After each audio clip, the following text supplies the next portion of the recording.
अब हम पढ़ते हैं आलेख विधि के द्वारा गति का दूसरा समीकरण। ठीक है, तो अब यहाँ पे देखो, दूसरा समीकरण करने से पहले ये जो मैंने ग्राफ यहाँ पे बना के रखा हुआ है, ये मैंने पहले समीकरण में तुमको समझाया था। ये इसका x अक्ष है और ये इसका y अक्ष है।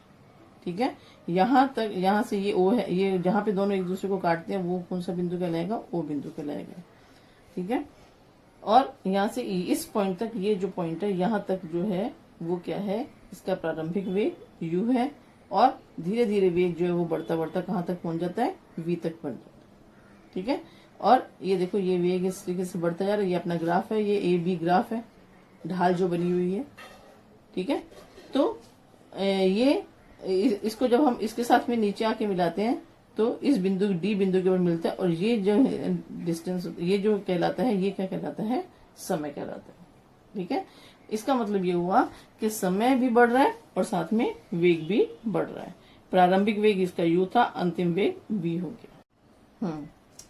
अभी ये देखो, यहाँ पे अपना ये जो दूसरा समीकरण है वो किसके ऊपर आधारित है? विस्थापन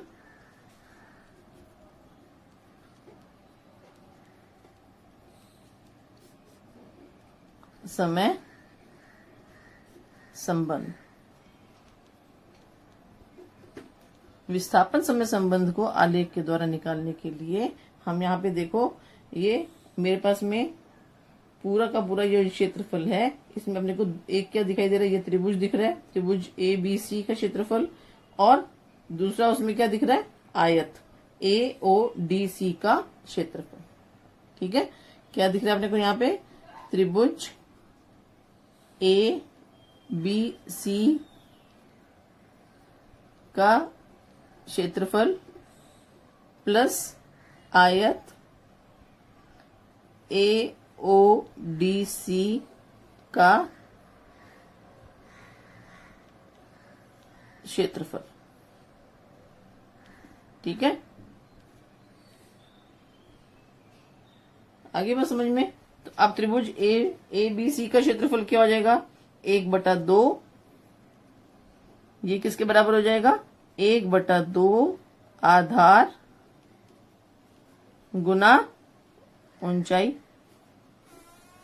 प्लस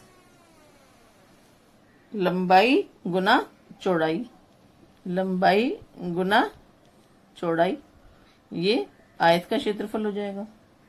ठीक है ना? तो अब यहाँ पे क्या होगा? 1/2। अब अपना आधार क्या है? ये ओडी है, तो मैं यहाँ पे क्या लिखूंगी? आधार क्या है यहाँ पे? त्रिभुज का आधार क्या है? AC, तो मैं यहाँ पे क्या लिखूंगी? AC गुना ऊंचाई क्या है? BC प्लस, अब यहाँ पे लंबाई कितनी है? OD गुना चौड़ाई क्या है? CD। ठीक है, हमने यहाँ पे क्या लिखा था? त्रिभुज ABC का क्षेत्रफल प्लस आयत AODC का क्षेत्रफल। तो त्रिभुज का क्षेत्रफल ज्ञात करने का सूत्र क्या है हमारे पास में? 1/2 आधार गुना ऊंचाई, और आयत का क्षेत्रफल ज्ञात कैसे करते हैं? लंबाई गुना चौड़ाई। ठीक है, 1/2 आधार इसका क्या है? AC, तो मैंने AC लिख दिया। ऊंचाई इसकी BC है, तो मैंने यहाँ पे BC लिख दिया, प्लस का साइन। फिर इसका आयत की आधार क्या है या लंबाई क्या है इसकी? OD, और इसकी चौड़ाई क्या है? CD। ठीक है, अब यहाँ पे देखो AC किसके बराबर है? AC ये किसके बराबर है? T के बराबर है। तो मैं इसका मान रखूंगी 1/2 गुना T गुना BC। अब ये BC है, ठीक है ना? अब ये BC कितना है? ये यहां से लेके BD जो है, ये कितना? ये क्या है? V है, और इसमें से ये CD को माइनस करेंगे तो ये क्या हो जाएगा? ये कितना माइनस करेंगे? U। तो अपने को क्या करना है? V minus U। तो हम जानते हैं V माइनस U किसके बराबर होता है? AT के बराबर। ठीक है, तो यहाँ पे मैं क्या लिखूंगी? AT इज इक्वल टू, अब OD किसके बराबर है? T के। तो यहाँ पे मैंने क्या लिख दिया? T गुना ये CD किसके बराबर है? U के। ये U के क्यों बराबर है? क्योंकि ये इसका प्रारंभिक वेग U है। अगर ये और ये u है तो ये वाला भी क्या होगा, u होगा। जैसा कि अपन देखते हैं कि आयत के अंदर क्या होती है, आमने सामने की भुजाओं का मान समान होता है। तो अगर ये u है तो ये भी क्या कहलाएगा, u कहलाएगा। ये t है तो ये भी क्या कहलाएगा, t कहलाएगा। इसलिए मैंने इसको यहाँ पे ऐसा लिखा है। तो इज इक्वल टू, अब इसको लिखेंगे 1/2, ये t का इससे गुना हो जाएगा तो क्या हो जाएगा, a t स्क्वायर, सॉरी ये प्लस का साइन है,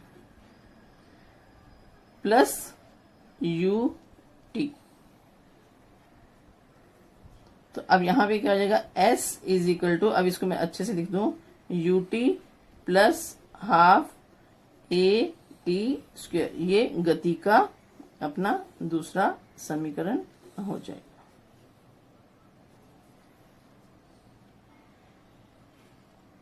ठीक है।